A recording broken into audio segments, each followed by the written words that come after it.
Assalamualaikum warahmatullahi wabarakatuh. Saya atas nama Nafira dari kelas MPI 6A dengan NIM 200206022. Di sini saya akan mengerjakan tugas UTS dari mata kuliah Manajemen Perubahan. Nah, yang pertama ada model pendekatan dalam perubahan individual, di mana di sini ada 4. Yang pertama adalah pendekatan kognitif. Pendekatan kognitif adalah tentang bagaimana cara untuk mencapai sebuah hasil melalui retraining positif, teknik terkait penetapan tujuan dan bimbingan untuk mencapai sebuah hasil. Yang kedua adalah pendekatan humanistik, adalah percaya dalam pembangunan dan pertumbuhan dan memaksimalkan potensi. Hal ini menekankan pada pengembangan sehat, hubungan otentik sehat, dan organisasi yang sehat. Selanjutnya adalah pendekatan perilaku, merupakan tentang mengubah sikap lain melalui ganjaran dan hukuman. Ini mengarah pada analisis perilaku dan penggunaan strategi hadiah. Selanjutnya adalah pendekatan psikodinamik, adalah tentang pemahaman dan yang berkaitan dengan dunia batin atau bagian dalam dari perubahan. Yang selanjutnya adalah langkah dalam proses perubahan. Di sini ada 4. Yang pertama adalah menetapkan sumber daya, mengidentifikasi sumber daya yang diperlukan untuk menjalankan rencana dan menetapkan sumber daya. Yang kedua adalah pastikan efektivitas pelaksanaan. Sebelum mempertimbangkan rencana akan selesai, penting untuk memastikan bahwa semuanya telah ditutupi dengan memeriksa bahwa tidak ada masalah yang perlu ditangani. Selanjutnya adalah identifikasi kebutuhan untuk perubahan. Misalnya, Anda mengidentifikasi bahwa Anda dapat meningkatkan kepuasan pelanggan jika Anda menerapkan proses untuk pembelian bahan baku secara mandiri.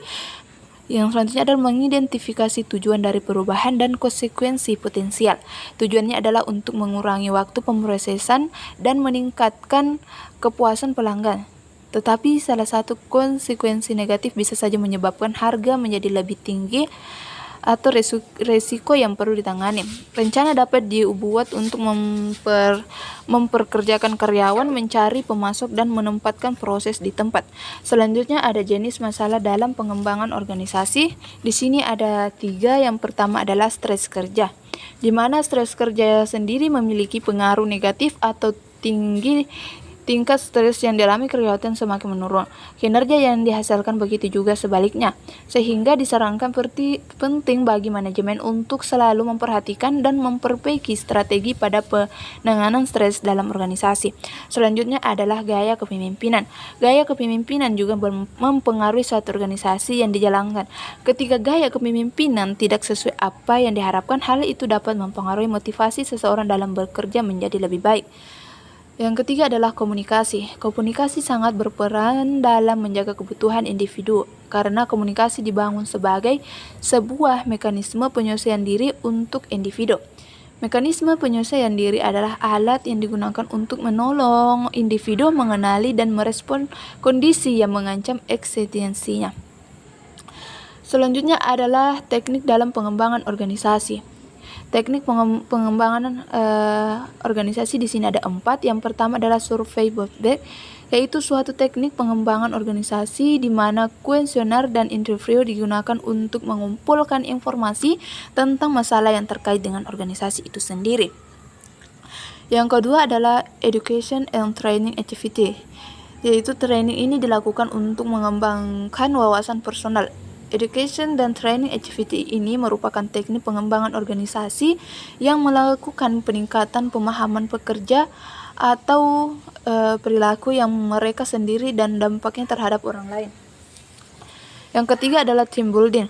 Team building merupakan suatu teknik di mana pekerja mendiskusikan persoalan yang berhubungan dengan kinerja kelompok kerja mereka. Selanjutnya adalah management by activeness, yaitu merupakan suatu teknik di mana manajer dan bawahannya bekerja bersama menetapkan kemudian mencapai tujuan organisasi. Selanjutnya ada tahap dalam pengembangan organisasi. Tahap dalam pengembangan organisasi di sini ada 6. Yang pertama adalah tahap persiapan. Tahap ini dimulai dengan mengumpulkan sejumlah pengetahuan tentang perlunya organisasi bersangkutan untuk segera melakukan sebuah perubahan. Yang kedua adalah tahap analisis kekuatan dan kelemahan. Setelah dilakukannya persiapan matang, aktivitas selanjutnya adalah melakukan analisis kondisi internal dan eksternal terkait kekuatan dan kelemahan yang dimiliki oleh organisasi. Yang ketiga adalah tahap mendesain.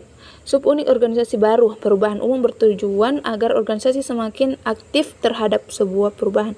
Yang keempat adalah tahap mendesain proyek. Tahap selanjutnya adalah mendesain proyek. Proyek dalam hal ini adalah perubahan menyeluruh dan integratif. Yang kelima adalah tahap mendesain sistem kerja, yaitu mendesain sistem-sistem kerja yang perlu diterapkan dalam sebuah organisasi. Yang selanjutnya yang terakhir adalah tahap mendesain pendukung. Agar proses perubahan dapat terintegrasi dan terjadi proses pembelajaran yang berjangka panjang, maka perlu didesain sistem yang mendukung tujuan tersebut. Nah, yang terakhir adalah implementasi analisis SWOT dalam pengembangan organisasi. Nah, di sini yang pertama adalah kekuatan, di mana saya mengambil judul tentang strategi pengembangan sistem informasi pelayanan kantor kelurahan menggunakan analisis SWOT.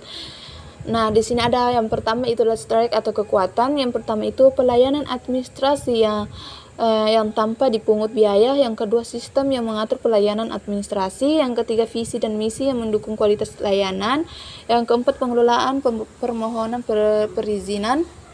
Yang kelima, kepercayaan masyarakat terhadap layanan pemerintah. Yang selanjutnya adalah weakness atau kelemahan. Ada 3, penyebaran informasi kepada masyarakat, yang koordinasi antara pimpinan dengan staf, dan terakhir adalah penggunaan layanan masih manual. Selanjutnya adalah opportunities yaitu peluang, yaitu ada 3, tingginya angka pertumbuhan penduduk, yang kedua penerapan kemajuan internet dan komputer, yang terakhir adalah pemberdayaan pengawal dan teknologi. Yang terakhir adalah threat atau ancaman. Ada 4, yaitu tingkat pemalsuan dokumen, yang kedua serangan virus akan dokumen kantor, yang ketiga adalah persaingan sistem layanan, dan terakhir adalah kemajuan teknologi yang pesat. Sekian materi yang sempat saya sampaikan. Saya akhiri dengan ucapan wassalamualaikum warahmatullahi wabarakatuh.